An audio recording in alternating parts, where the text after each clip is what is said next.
Company ஓடி போயிட்டு ஏகப்பட்ட பேர் அதில் பணம் போட்டிருந்தாங்க. ஓடி போனோன்னு அந்த கம்பெனியை தேடி பிடிக்க முடியல. எல்லா ஜனங்களும் அந்த இடத்துல ஒன்று கூடி ஒரே அழுக சத்தம். போலீஸ் கம்ப்ளைண்ட் பண்ணாங்க. எல்லாமே நடக்குது, எல்லாம் ஒரே அழுக. அந்த சமயத்தில் பக்கத்தில் ஒரு 2 வீடு தள்ளி ஒரு இடத்துல ஒருத்தர் அழுதுட்டுருக்கார். அழுத உடனே பக்கத்தில் அவருக்கு ரொம்ப தெரிஞ்சவர் சொன்னார், நீங்கள் என்ன இந்த கம்பெனியில் பணமாக போட்டீங்க? இது வரைக்கும் அப்படி ஒன்றும் போட்டதாக சொன்னது இல்லையே, நீங்கள் என்னத்துக்கு அழுவுறீங்க அப்படின்னு கேட்டார். அப்போ அவர் சொன்னார், நான் இந்த கம்பெனியில் பணம் போடலை, ஆனால் இந்த கம்பெனியில் பணம் கடன் வாங்கினேன்.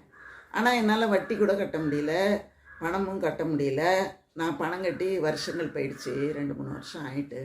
ஓடி போனதுனால அதுக்கு நானும் ஒரு காரணமாயிட்டேன். இந்த மக்கள் படுற கஷ்டங்களுக்கு நானும் ஒரு காரணமாக அமைஞ்சிட்டேனேன்னு நினைக்கும்போது எனக்கு ரொம்ப வருத்தமாக இருக்குது, அதுதான் அழுகுறேன் அப்படின்னு சொன்னாராம் அவர்.